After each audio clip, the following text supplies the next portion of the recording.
Thanks again for catching another episode here at Triple Play.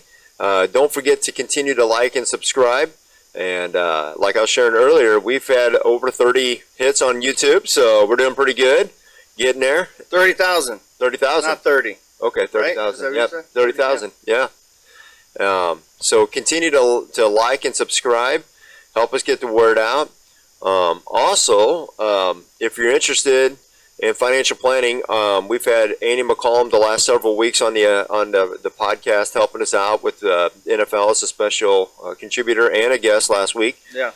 Give him a holler, him and his folks at Resource One at 636-458-1798.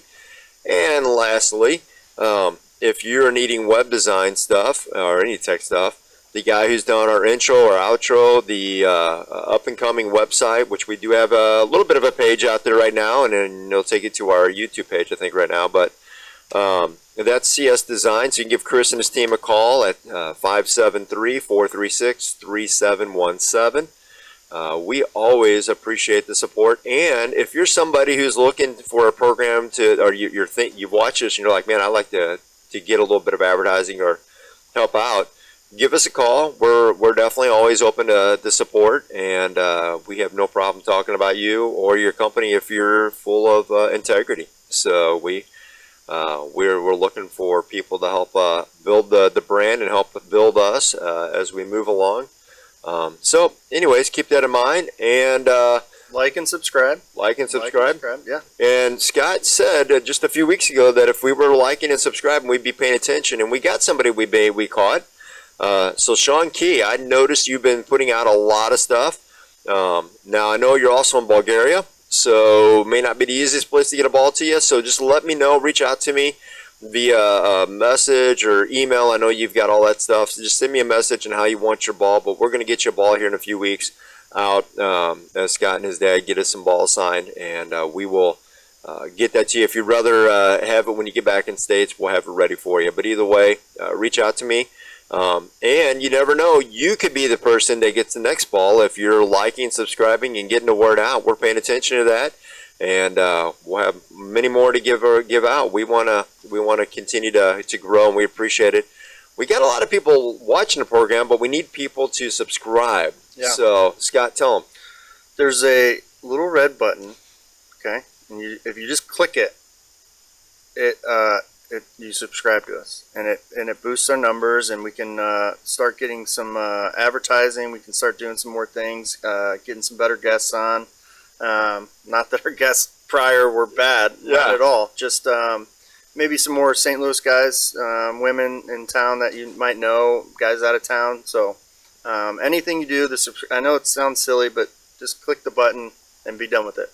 Absolutely. That'll help us out, and when you're doing that, even if you don't like the program, that's okay. And here's another thing too. If you, we definitely have our own opinions, but if you're somebody who gets, you hear something that you just don't think is quite right, always reach out to us. We love, again, we want input. We want to continue to grow. We don't always know everything right, and our opinions aren't always right. They're just our opinions. Sometimes our thoughts are our thoughts, and, so feel free to share that with us as well, because we love feedback. We just got new mics. That was part of feedback. A couple people mentioned, hey, the sound quality of your mics wasn't all that good, so upgraded the mics, and hopefully you can tell a little bit better audio this time around. So all right, like and subscribe. If you want us around. If not, just don't. All right, well, getting into our lineup, we're going to hit it with a guy who's got a little bit of controversy. Great athlete, one of my favorites in basketball right now. Yep. Kyrie Irving. This guy, kind of made it in the news a few years back when he wouldn't take the shot. Kind of gets past that, and then kind of puts out some stuff where he basically was just saying, hey, this is something that interests me. I caught this, but it had to be tied with Alex Jones. Alex Jones is one of those controversial figures, and I get asked this a lot. Like, what is your opinion about Alex Jones? And I'm going to give you my opinion. My opinion of Alex Jones is simply this. He's a fringe guy who tends to get lots of information, processes it in his brain, and he comes up with some pretty interesting thoughts, to say the least, and some of them are right, and some of them are way wrong. Mm-hmm. And so I don't go to him for a source of immediate news, right? But I love to hear some of his thoughts because he comes up with some stuff that nobody else out there is paying attention to, and he connects some dots sometimes, and those dots work out. I mean, you had the frog story, which obviously wound up being true, and one of my favorites was the one where you had some wealthy guys in New York, in the D.C. area, who were paying young men to get infused with their blood. They were basically having these young men, they were paying these young men blood transfusions. Yeah, because it made them feel vigorous, young again, gave them energy. So, the life is in the blood. Yeah, well, apparently, and that's biblical. Yeah. So anyways, when he's right, and when he's wrong, he's really wrong. And yeah, I like the way you described him in prior conversations. He's like a fringe. How did you say it? You said he's kind of a fringe, edgy. He kind of processes on the fringe. Yeah, And when you get guys like that, they're going to be really wrong, mm-hmm. or they're going to be really right. Okay, and when they're right, you're going to go, "Oh my goodness, how could that ever happen?" Right. And if you think about his body of work, like he is people call him a conspiracy theorist, but whatever, that's fine. If he was wrong 100% of it, he deals with big stories, like controversial stories about like the upper echelon of society, like all these things.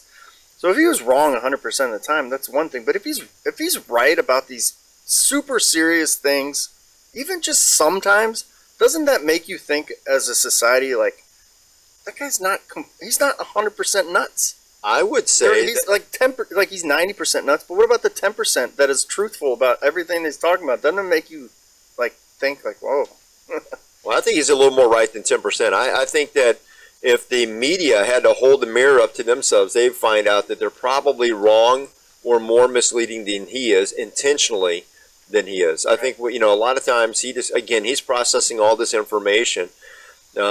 But it's easy to pick on a guy who's a little bit of a tinfoil hat guy, and he gets really passionate. When he gets passionate, he almost yells a little bit. Oh, yeah, so. he yells. Yeah, he yells. Yeah, he's a performer. Yeah, well, that's a good way of putting it. So Kyrie gets kind of caught up in a little bit of controversy, and that's kind of played out to where his time in Brooklyn, which, if I'm a player, New York's not my home. And there's a reason, in my opinion, that it's one of the top two states that people are leaving. And so Kyrie gets traded to the Mavs. Yeah. And you were pointing out earlier that who was the Mavs owner? Mark Cuban. Yeah. Yeah, I mean, it was funny to watch that whole scenario unfold, because Mark Cuban's Jewish, and Kyrie Irving has had some thoughts on Jewish history and that's some of the controversy a little bit. Yeah. But to see, when I saw Mark Cuban's reaction, even knowing all this about Kyrie, he was sitting on the bench and he saw the news on his phone. And it was like he flew back and he couldn't believe it that they got Kyrie. And they're going to be a great team now. Unbelievable team, because you got what Kyrie is. Kyrie is a basketball player. He's not a politician. He's not a thought. Like, he plays basketball. So when Mark Cuban, as a Jew, got this guy that has he thought, I got exactly what I wanted. Yeah, I think he's going to do really, really well in Texas too, because it's a different environment than New York. It's going to be a great place for him to play. I think he's going to find it very welcoming compared to what he's had.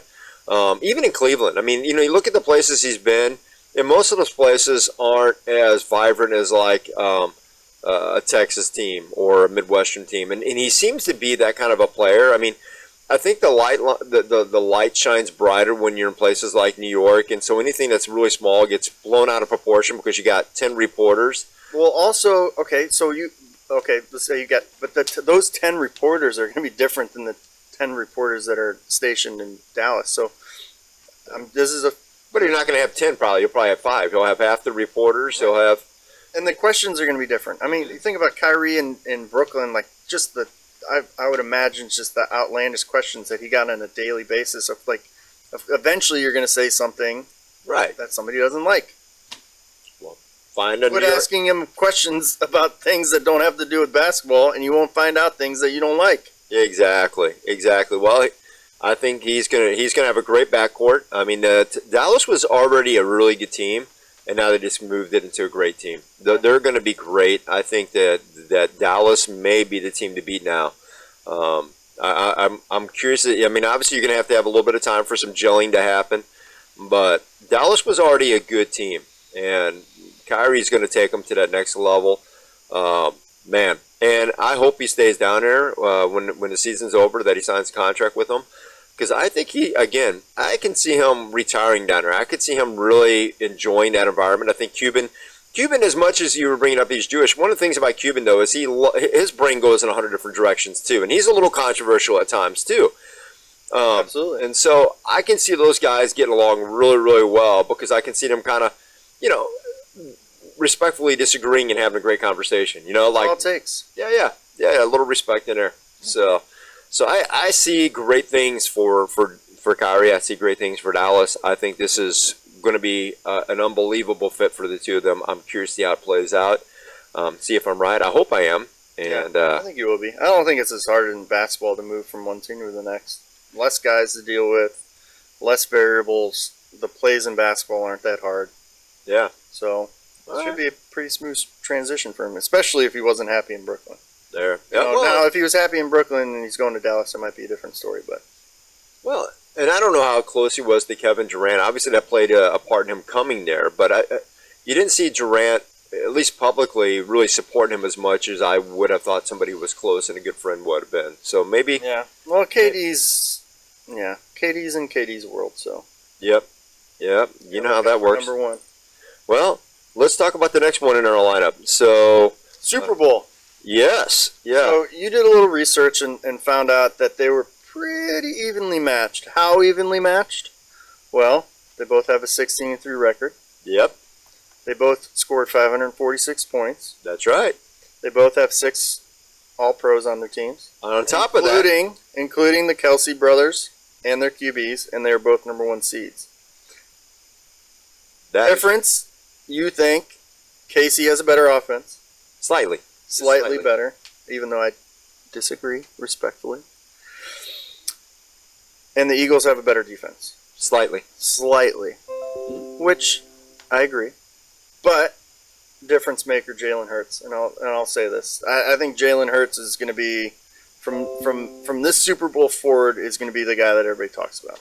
You think? Mm-hmm. All right. I think Patrick Mahomes is going to be considered great. Yes, unbelievably great. Just like during Tom Brady's thing, you got all these other quarterbacks that were great. The Mannings, all those guys. Yeah.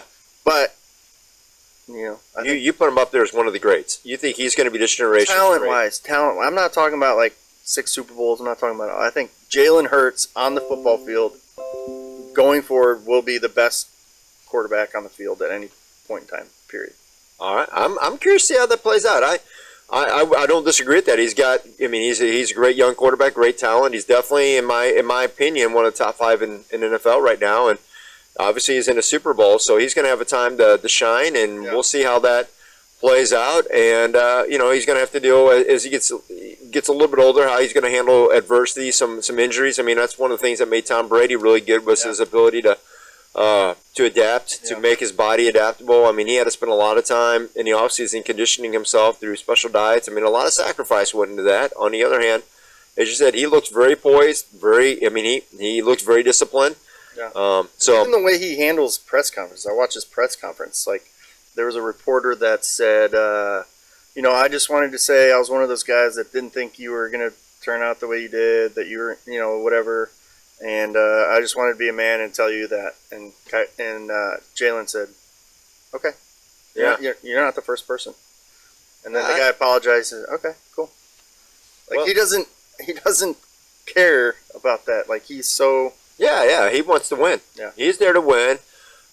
Super athlete, and you're right. I'm curious to see. I mean, again, the time will tell, but I'm not just going to disagree. I think he's a great athlete. I think it's going to be a fun Super Bowl. First Super Bowl with 2 black quarterbacks, just to mention that. Really? Yeah. So African American on both sides. So another little stat that's kind of interesting. So very evenly matched, as we just said, very evenly records. Really I think it's going to be a close game. I think in my opinion, and I've shared this with you, I think it's going to come down to does Mahomes figure out the Eagles' defense, or does the Eagles' defense figure out Mahomes? Because whoever figures out who, I think will decide that game. Where is the Super Bowl this year? Arizona. Arizona, that's right. Arizona. I saw they're So getting off the buses this morning. yeah. So let's move into our next thing. Next thing is something you had a little conversation about earlier. You actually talked to a guy who's going to be in the World Baseball Classic. So tell us a little bit about it. Yeah, we got so I talked to Trace Thompson, who is an outfielder with the Dodgers. He just signed this offseason. He's going to be playing for Great Britain. I believe his father's from the Virgin Islands, which is run by the Crown. Right. So he's allowed to play for Great Britain. So I got to talk to him about that. He's really excited. They play USA the first round.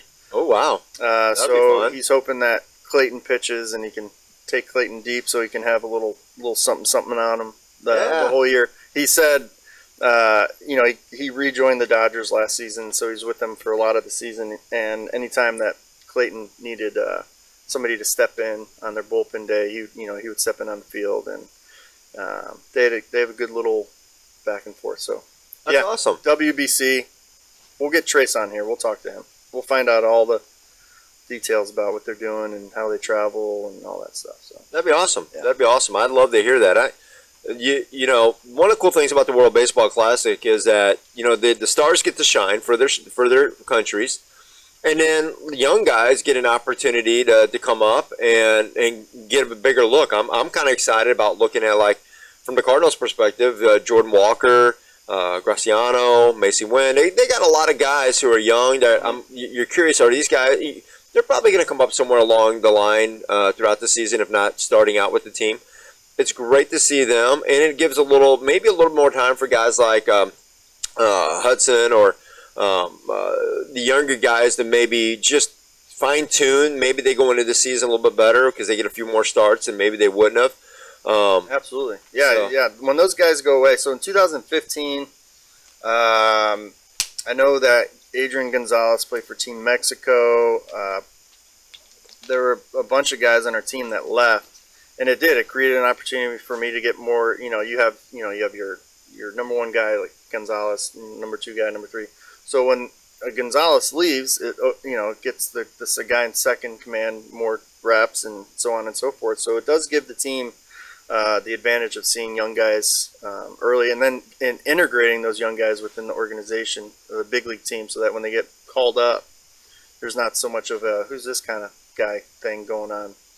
So when you were able to take more reps, did that help you that season? Did you notice a difference that year? I think that's when you said you played first, obviously, because that's where he was. So you played a little more first day. Did those at-bats help you in that season? Do you remember? I'd have to go back. 2015 was probably an average year for me, bench guy. I don't think it did anything special. I had been 3 years in at that point, so it wasn't a huge thing. Maybe if that was my first year and Gonzo left, maybe getting a little bit more comfortable would have helped out. But at that point, I had been a few years in and felt comfortable and gotten enough reps the prior years to feel good in that spring training situation. So okay, all right. So you think any of the rules, when you look at the rules this year going in, a limited pitch count, any of that kind of stuff, do you think that plays into any of the players at all? I mean, No, yeah, I think, well, obviously the position players, they're going to be there. They're going to do their thing. Pitching, I think there's such an art to getting ready for pitchers in spring training that, if a guy feels really good, there might be a chance to push it a little bit and see how he reacts to that. And so maybe he's at 30 pitches this week. He feels good. Maybe he jumps up to 50, 60 pitches the next week. With these rules, I think you're kind of limiting that individuality for the pitcher. It's just kind of a carte blanche rule, which I understand you want to protect. I would imagine MLB had a say in these rules. Absolutely. So there is some protection there. But, yeah, and it looks like the rules are all from last year, and so I don't. It's not going to be a huge difference. Well, there's four sets of teams. You got Group A playing in Taipei. You got Group B in Tokyo. Group C in Phoenix, which obviously also in Phoenix you're going to have a Super Bowl. And then you got Group D in Miami. So we'll have to see how it plays out. A lot of good, if you're not somebody who has watched the World Baseball Classic in the past, I recommend it. It's a lot of fun. It's fun to watch your team play. Kind of gives you an Olympic feel back when we had them in the Olympics, and with that kind of dying off, this is kind of rebirth that competitive edge a little bit. So absolutely. So all right. So next one we got on here, another little controversy, something we've been kind of talking about for a while. I'm going to play the video so our guests can see, and then we'll talk about it here. So. Today, I want to address the news that the World Surf League has officially made the rule that male-bodied individuals known as transgender athletes can officially compete in the women's division. The World Surf League says they are following the Olympic guidelines. While I address this issue, I want to be clear that I strive to have love for all of mankind, regardless of any differences. But this concerns me as a professional athlete that has been competing in the World Surf League events for the past 15 plus years, and I feel that I must speak up and stand up for those in position that may feel that they cannot say something about this. I think many of the girls currently on tour are not in support with this new rule, and they fear being ostracized if they speak up. So here I go. Questions I have that I want to consider with you. How is this rule playing out in other sports like swimming, running, MMA? Have any of the current surfers in the World Surf League been asked what their thoughts and opinions are on this new rule before it was passed or announced? Should there be a conversation with the 17 women and all of the men on tour prior to a rule change such as this? Is a hormone level an honest and accurate depiction that someone indeed is a male or female? Is it as simple as this? Who is pushing for this huge change? Does this better the sport of surfing? Is this better for the women in surfing? If so, how? How did whoever decided these hormone rules come to the conclusion that 12 months of testing testosterone make it a fair and legal switch? Why is the WSL's statement about trans women competing with women, and yet there's no mention of converted women competing with men? I personally think that the best solution would be to create a different division so that all can have a fair opportunity to showcase their passion and talent. And I think it's really hard to imagine what the future of women's surfing will be like in 15 to 20 years down the road if we move forward allowing this major change. But we are seeing glimpses of male-bodied dominance in women's sports like running, swimming, and others. My hope is that if I ever have a daughter who is competing in surfing or any sport, and also for all the aspiring young generation of women, to have a bright and promising opportunity in her ambition to be the best of the best woman in her sport. I personally won't be competing in or supporting the World Surf League if this rule remains. Thanks. So that's what Bethany had to say. Well, let's get to who Bethany is first. Yeah, well, she's somebody I've followed for a while. Have you followed her? I know her name. I would be lying if I said I followed her. Okay, so she was a young surfer, most famous because she had her arm bitten off by a shark.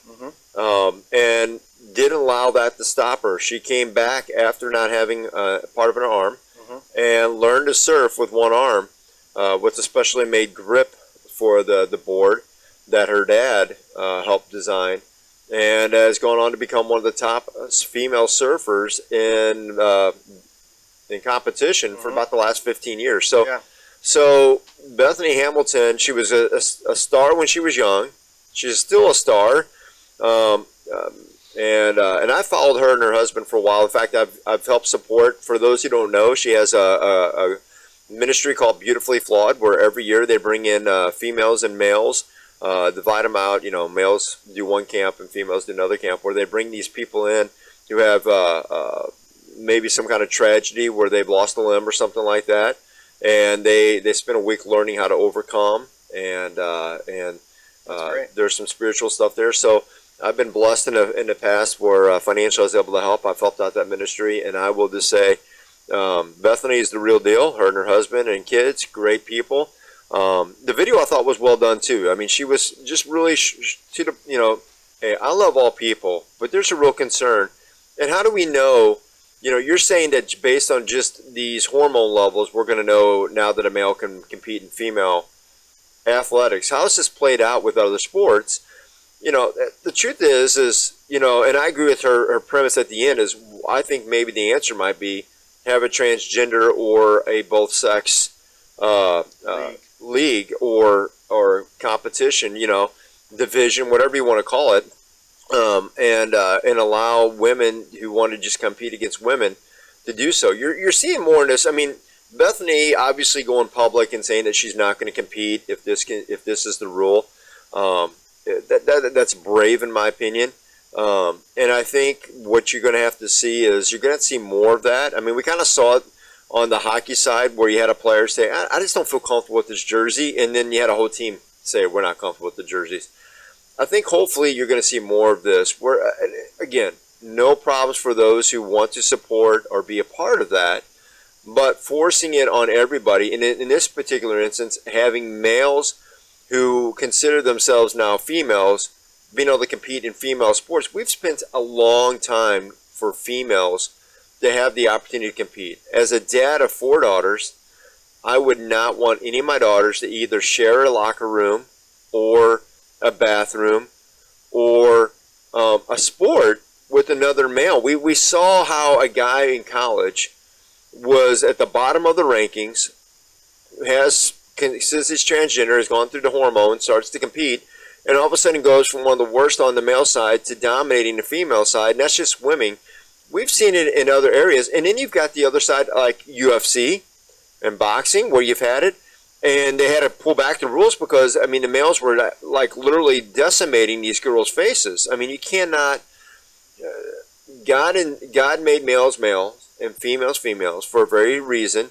They play, we have unique DNA, unique design, and we're not. I don't think somebody saying that is trying to say like, hey, if you're an adult and you've decided this, that is a problem. That's a personal choice. But when you just say I've got to be in a sport that is on the other side because I feel like that, I think that's where the problem comes in. Is that you've got females who have spent their whole lives. I mean, we've spent the last almost 100 years in this country building up women with women rights so they could have the great opportunity, whether it be in sports, whether it be in jobs, wherever. And I mean, our society has really embraced that. I mean, we're at a point right now where you've got lots of CEOs that are now women. You've got lots of sports, women's sports. We've got basketball. We've got surfing. Sports that maybe wouldn't have existed 30, 40 years ago are now around, and some of them are thriving and some still need a little bit of propping, but they're moving forward. I think this progression takes them backwards. If we wanted to see males compete with females, we would do that, There's a reason why we don't want them necessarily competing with one another, because we know that males in certain sports would dominate females. Well, okay. If males that transition go and play and gain ability when they make the switch, that's the definition of an advantage. When all things are equal and you make a switch and the switch profits you, that should say a competitive edge. Yes, it's a competitive edge. Yeah. And vice versa.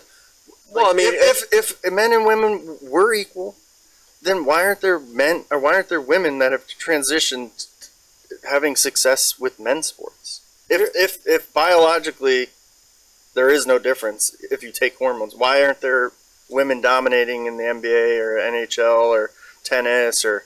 Well, my other part of that is when we have males taking certain types of hormones and supplements, we call that steroids, right? Growth hormones.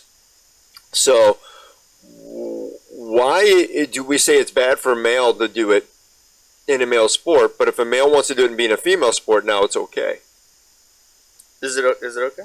Well, that's the if LeBron wanted to go to the NBA or the WNBA, they would let him in? If he got his hormone levels to a certain degree, that's what this ruling. That would be the equalizer, just him taking hormones, And that or would there still be a competitive edge? That is the question that Bethany Hamilton had proposed in her video. How is it even a question? Well, I think she said we need to, you guys are saying this. Is that the only way that we can measure? You're saying hormone levels. It seems to me like we should have other measurements in her video. That's where she's going with that. So I will just say, DNA sample. Yeah, I don't understand why this seems to be such a controversy either. That's one of the things I don't understand is people who even support, transgenders and athletic abilities, why they just seem so like it's got to be in female sports. What happens if all the females are transgenders? And what happens to the other women then?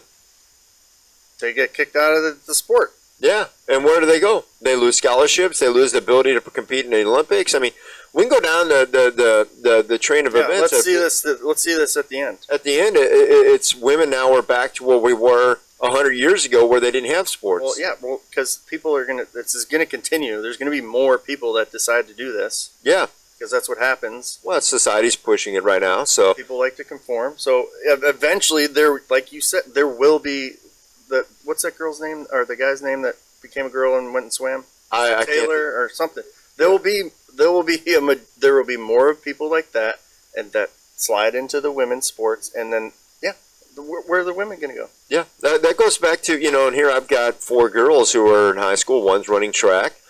I want her to be able, if she wants to go for the Olympics, I want her to be in the Olympics. I don't want her to be booted out because some guy transitioned and now thinks he's a woman. That just seems like it would be so unfair to those who worked really, really hard in their craft to be the best. So, right. In their sex. So, in my opinion, and I agree with you, I think that when you're taking hormones, that is no different, in my opinion, than a male taking it to get more muscle. What is the difference? You're changing things in your body, and so my question is, would they allow females who took growth hormones to compete in there? No, they would get kicked out for taking drugs. They would call it steroids. Yeah. If a guy does it, become more like a woman, and get some feminine things, then it changes it all. Well, you have to take into account too, also that the majority of boys and girls are raised different. How you raise a boy when he's a little boy is different than how you raise a girl. Oh, absolutely. So there's more competition when you're a boy when you're younger, and as you get older, there's more competition. Your thought process is different, and so you have a man when you become older, you have a man's way of thinking. And so even if you change your body, you still were brought up as a young boy, young man. Absolutely. So there are advantages in the way you think as a man in sports. Yeah, and for women in women's sports, I mean, they think differently, and it helps them sometimes on their edge. I mean, there are sports where women dominate men. Yes. There are areas where they are better. So, that doesn't mean that men can't do some of the things or women can't do some of the things, but they're just built differently, and some things are more graceful when a woman does them than a male. So I will say that, and on the flip side, some things are done better when a male does them against other males. So, I find it very interesting that our culture has done that. But thinking of our culture, let's move into the faith and culture area here, because this is going to be the thing we're going to key in on today is the Grammys just came out. Mm-hmm. They just had the Grammys. I haven't even watched the Grammys in so long. Have you? I watched clips, and that's enough. Yeah, I watched the Sam Smith clip. Yeah, I saw a little bit, and I saw some things. I didn't even really. I won't even say I watched a clip because I literally saw enough to just know what it was all about in like 3 to 5 seconds of a 30-second clip. So. Yeah, you see people it was a setting of hell, like people trapped in hell in cages. I want to kind of rewind though a little bit, because this is nothing new at the Grammys. One of the reasons I have not watched the Grammys in forever is that they've become more and more controversial over the last 10 years. Their viewership, they're at their height, they were doing over 30 million viewers, I believe. Today, I think they're right around 7 to 8 million viewers, if I read right. So, I mean, they're obviously the people watching it, because I think the internet's grown, we got more venues, and so there's more options out there, and people just, I think the more controversial they become, the more they push people like you and me. Like, would you allow your kids to watch the Grammys? And I hear Well, people, no, and so, but let's back up a second. I don't even think it's controversial at this point. What they're doing isn't brave, isn't controversial, isn't out of the box. It's just the same.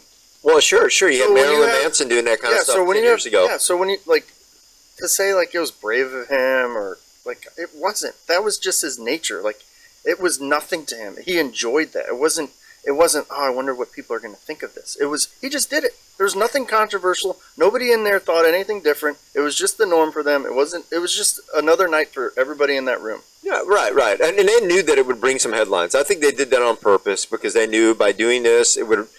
They already know the right isn't watching no Grammys.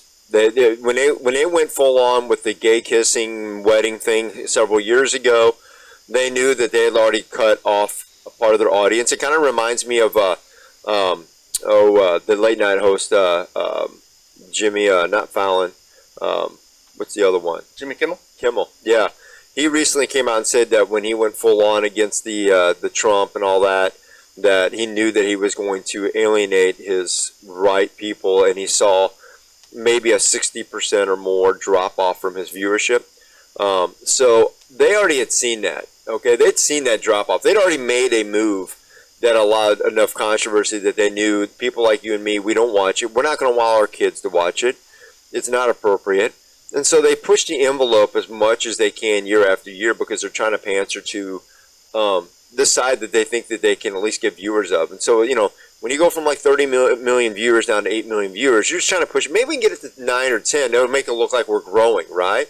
When reality is they haven't grown in 15, 20 years. They've declined and they continue to decline. Yeah. It's just all the same. It's Yeah. all the same. It is. It's It all is. garbage. But that being said, I mean, you also, one of the things I'm putting up on the screen is you got a tweet by CBS that supported it. I mean, that is one of the things I did find very curious is now you've got major networks who aren't just saying, okay, now we've got this setting going on a controversial thing, but they're literally supporting, saying let's go to church on this unholy song and this thing. You've got open support of satanic type ideology, and on top of that, the ending was classic. Brought to you by Pfizer. That's right. I think that was the other part because If you don't see what's going on at this point, guys. well, but here's something funny to think of. When you think of music, one of the things you think of is sex, drugs, and rock and roll, right? Mm-hmm. Okay. And Pfizer. Well, that's I'm joking, the new drug, right? That's the drugs. Yeah. It used to be, I guess marijuana is now legal, so pretty much across the country. So there's really not much for them to say sex, drugs, and rock and roll. So now it's like, hey, let's just get Pfizer and they used to be against the corporate model, but now they embrace the corporate model, right? I mean, you used to have an edge, which probably goes to why when you listen to music nowadays, there's like no new creative stuff really out there. It's hard to find creative, newer, edgier music. Most of it is, it's like, okay, well, that's been done. That's why you're constantly reading headlines like, well, the estate of this person is suing because they took a sample of that and are paying for it, or the state of this person. You're constantly hearing headlines where they're getting paid for samples being taken, or people. They're just rewashing the same. Yeah, It's the same thing with the Grammys. They're putting all the same ingredients, and they're pushing the spin cycle, and then whatever pops out. But it's all the same. Yeah, exactly. And so, speaking of the same but old, okay, this is another one too. Did you happen to see Madonna? Was that her? Yeah, exactly. I'm for our viewership, I'm putting up. If you're watching, you can see both pictures of Madonna. One from about 10 years ago, one from today, or the other day. That happened so quickly because I remember looking. No, she's been doing plastic surgery for a while and keeps reinventing her face a little bit. But here's what I'm going to say about Madonna. Okay, for being in a crowd that is supposedly against petroleum oil, okay, there's a lot of petroleum oil in that face. There's a lot of plastic on that face. I tell you what, man. If people knew how much petroleum they were walking around with, they wouldn't open their mouths about petroleum. No. Because they would realize that 90% of their life would disappear without petroleum. Well, in the case of Madonna, she'd have no face. That was crazy. No makeup, no face, no shoes, no. No. Like, Everything has petroleum in it.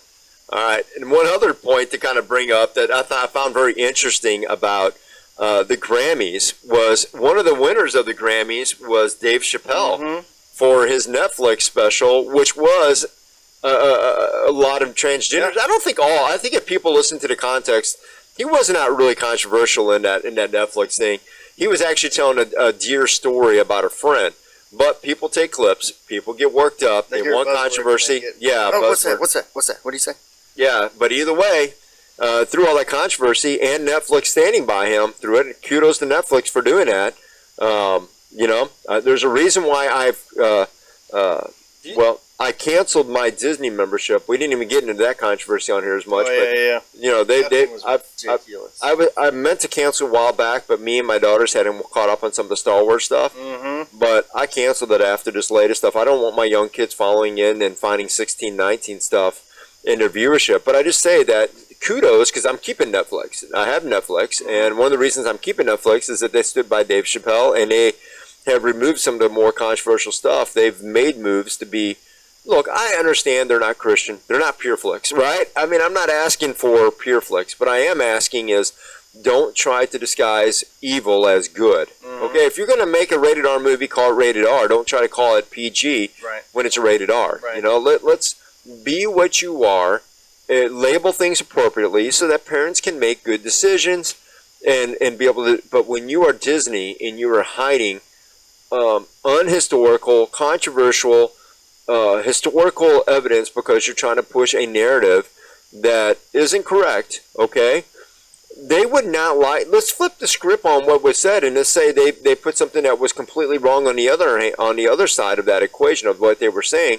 Not only that, but I don't know. Did you watch the clip of that? Those kids that were saying in that cartoon were mean. They were angry. I wouldn't want my kids to watch that anyways. I mean, I was like, if they were talking about a fish fry, you wouldn't want to listen to them speak that way. No, it was their tone. It was an awful tone. Yeah, it was a very awful tone. So all that said, cancel that. But Dave Chappelle wins for Netflix, and kudos for Netflix for standing by him. It's also one of the reasons why I carry Spotify. One of the reasons I do Spotify, they stood by Joe Rogan. You know, like Joe Rogan's not clean. Joe Rogan's controversial. Joe Rogan has a lot of guests on.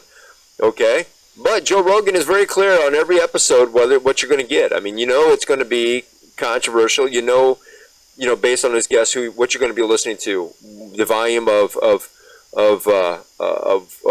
curse words and those type of things. So if he has somebody like Snoop Dogg, you better prepare for Snoop Dogg, right?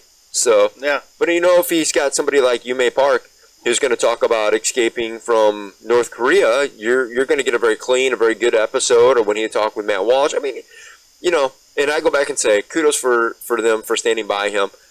I hear you. I've kept Spotify for that, just for that very reason. I like that thought. They're deceptive in their messaging. Yeah, I don't mind that you're going to put stuff like that, okay? But don't label it kids. Label it an adult cartoon. Right.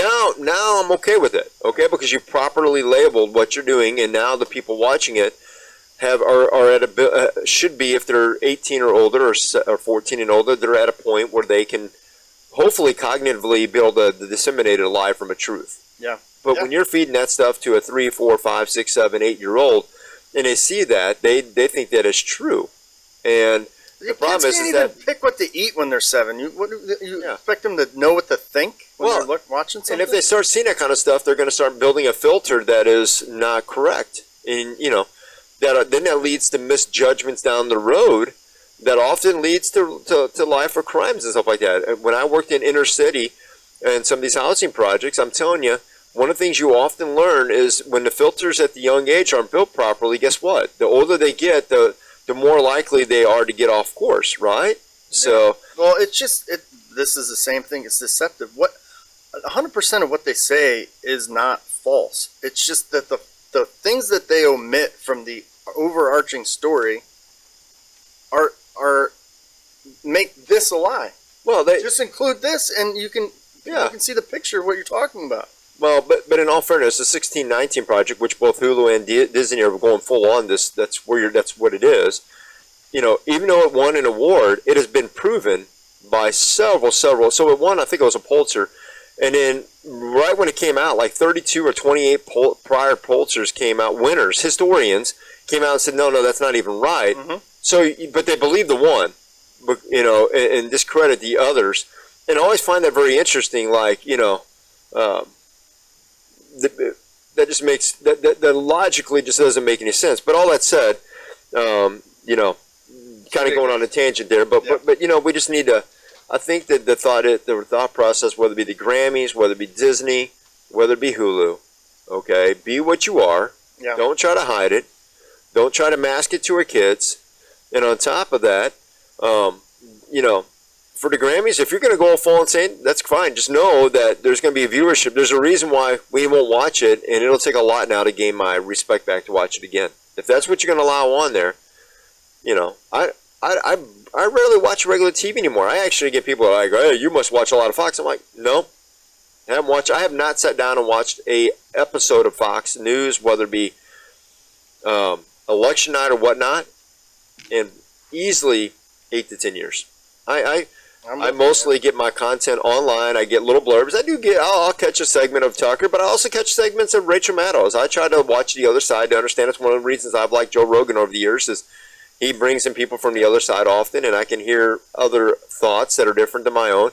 I may still disagree with them, but I want to hear them. I want to hear the argument. If I watch the news on like a Fox, or if I'm watching Fox, I will stop watching Fox and flip it to CNN to see what they're talking about, and I'll just go back and forth. If I watch the news from the TV. Well, let's get into our last story here. So last story, been big news the last few days. We were just chatting about this. This was fun. So Chinese balloon. We got a Chinese balloon that goes across Alaska, parts of Canada, comes down, goes over St. Louis here, and 50 miles basically away from Nashville, makes its way to the coast, and as soon as it gets to the Atlantic Ocean, we blow it up.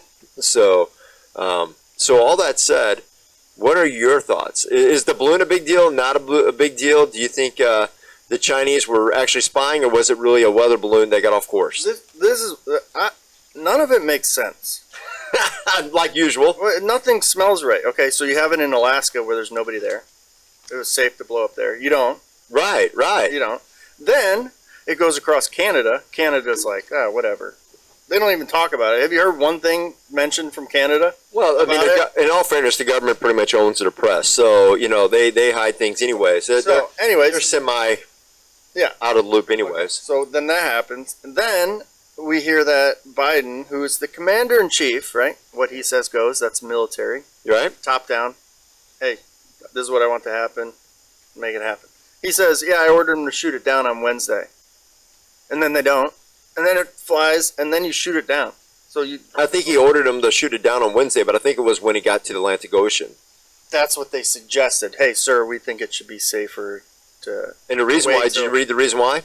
No. They did come out and say that. They said that the reason why was they thought it would have some kind of explosives on there, and they wanted to make sure that because the Chinese might have put explosives on there. Well, they did. Yeah. There were explosives. Not to hurt us, but necessarily if they wanted to, if it got too off course, they could blow it up or whatever if it became a danger. Well, think about this. I think it was either 92 or 94% of America is no people. Yeah. So you have 94% chance of blowing it up in a... Yeah, Montana, Alaska, when it was going over the Atlantic Ocean, or is that Pacific up there, Atlantic Ocean up there? Bering Strait, probably. Yeah. So when it was going over that, they could have blown it up. None of it makes sense. So I'm gonna help you out a little bit. I'm gonna give you my conspiracy theory of this, okay? And for those watching, I'm gonna put this up there. You're gonna see a little clip, and it's called Operation Hardtack. You ever heard of Operation Hardtack? No. All right, Operation Hardtack, 1958.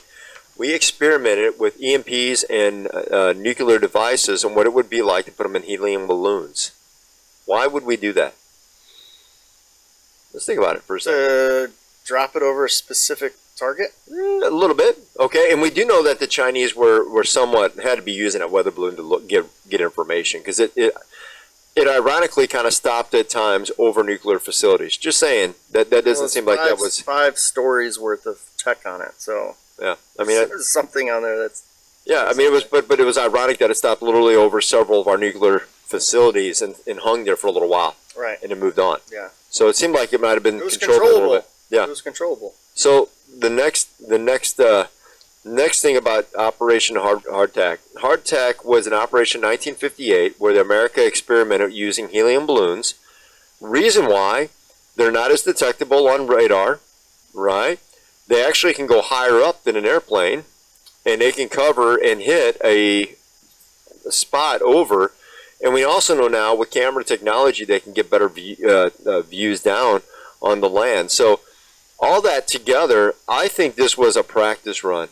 I don't think, Biden administration came out and said, oh, this happened before underneath Trump. Well, his DOD people said no. They just, they said, well, we're going to, brief them now. I mean, no, I don't think it happened. I think this is the first time this has really happened.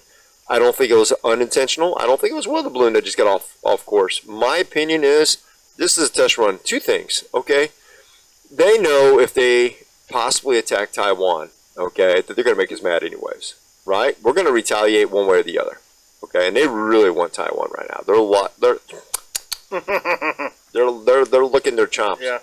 I think if you know you're already going to do something much worse, why not do something like this? Why not get a little more reconnaissance of what your maybe satellites in space can't quite get at times? Get a little more intel, just to be on a safe side, just to double check what they're saying is true. That's why I said hovering over nuclear facilities. I think this was some reconnaissance, and they knew that, yeah, they get mad at that, but they'll get over that. But what we may find out may give us the ability to go after Taiwan, and if we do, we already know that they're already going to be pissed at us anyway. So it's what's a little crime when we're going to do when we're planning on a big crime? Think of it this way. I think I heard Tim Pool say this. What if I took if a criminal is going to rob a bank, he's not going to worry about the fact that he's breaking the law by owning a gun in New York. Sure. That is the minor thing. The big thing is the robbing of the bank. So think of the weather balloon as the gun law, and Taiwan as robbing the bank. I think that this is all about them trying to get Taiwan. They're doing some reconnaissance on our country. We already know Taiwan's already on top alert. China's on top alert. That situation is continuing to be really contentious right now. And short of us putting a military presence on that island and claiming it to be a U.S. territory, I think China's going to try to do something. And as they're seeing what's going on with Ukraine, I think that emboldens them to a degree. So not in the fact that Russia is winning, but in the fact that we're still not, a year now into this, this war's still going on. So, we've seen a lot of things happen. We're financially investing. I think they think that they can go in, take Taiwan in an overnight type operation, be over with, and by the time we blink, we'll be mad, but they'll, we lost Taiwan, we'll move on. So that is my thought process on it. I think it goes back to Project Hardtack, where we learned a lot from that. The other part of that is I wouldn't be shocked to see 60 balloons tomorrow from China floating across our country. One as the test, and then, there's several ways this could play out, but I could also see that happening. We allowed one to go across the whole country. Well, if they're going to allow that, let's go get some more. Yeah. What's 60? Again, if you're going to make another country mad, again, what threshold wouldn't you be okay? What threshold would you be okay with in trying to get as much information, because you're planning a bigger crime? So a few small mishaps or Makes sense. It makes sense. And so I really got to. I think it goes back to that. And by the way, just credit to my country brother in Christ, John Rich, bringing Operation Hardtack to my spectrum. I think I heard about it a while back, but I hadn't put two and two together. I heard him speaking, and that made a lot of sense, and so that's why I'm bringing it up. Yeah. I think that there's a lot going on there. But all that said, spy balloons, Grammys, Disney.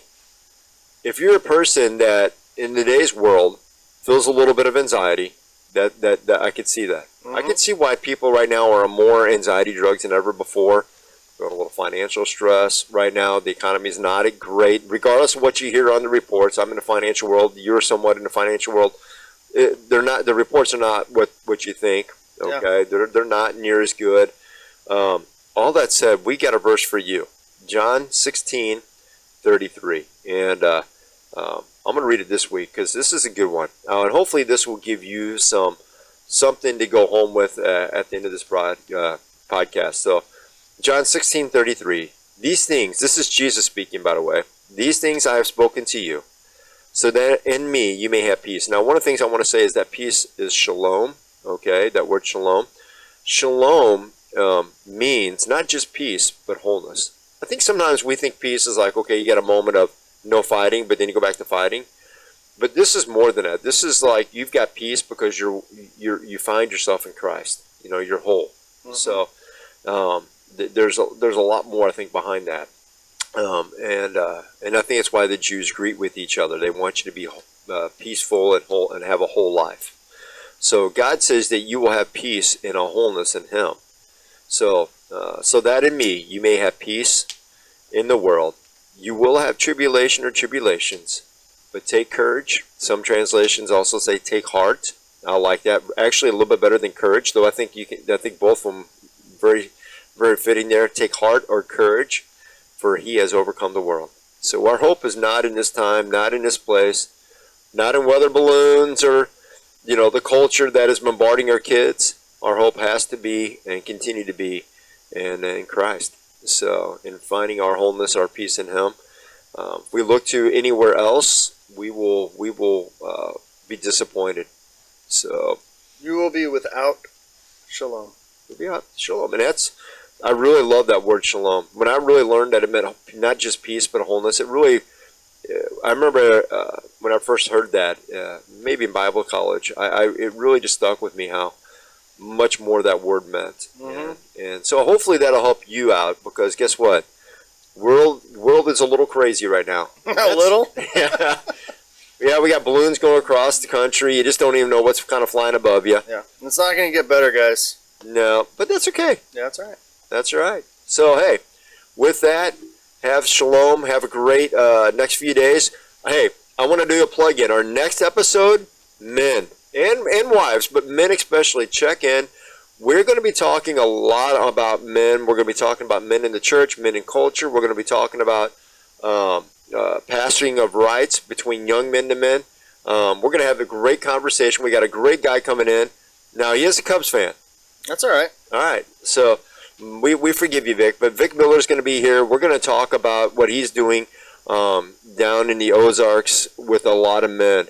And the impact. The book that has built the basis of that has been one of my favorite books for over 25 years. I've walked many young men through Wild at Heart, and so we're gonna dialogue about what all of that means, and hopefully you guys will, as we're talking about it, you'll get something out of it, because I know I always do.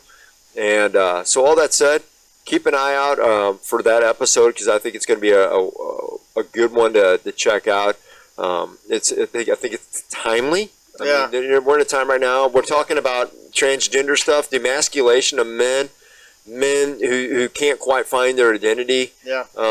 And why that is, we kind of talked about the filters. When I was bringing up my time in the inner city, well, a lot of that goes back to fatherlessness, right? Fatherlessness in the home. So, we need as men to step up to our wives, to our kids, and I think that we're going to have a great conversation and dialogue about that. So all that said, and it doesn't have to be just, if you have sons out there, I mean, you might have grandchildren. Like, I would like for my father to listen to this, and if you can take one thing, maybe you have a son or a daughter that has kids, and maybe they raise them differently than you raised them, or you pictured raising young men. There might be something in here that you can take with you when you're with your grandchildren.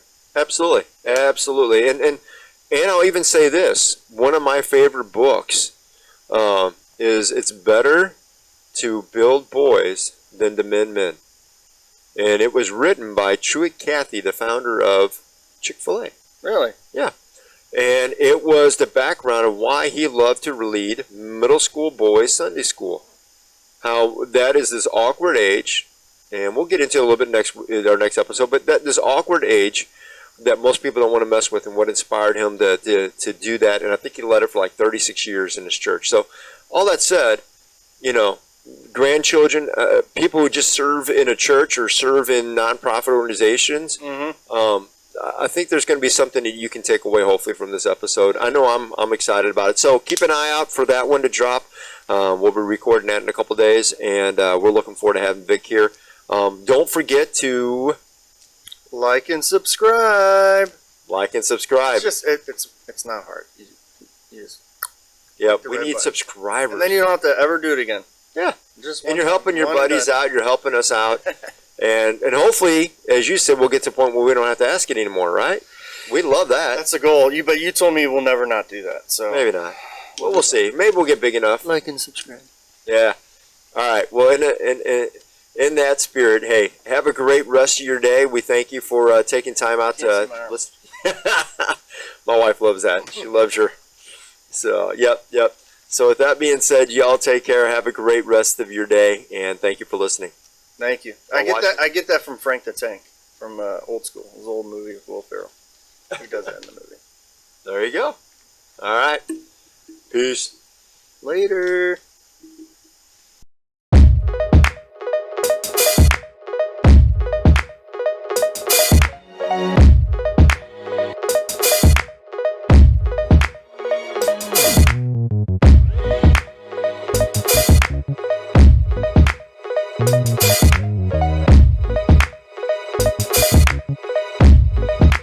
Thank you.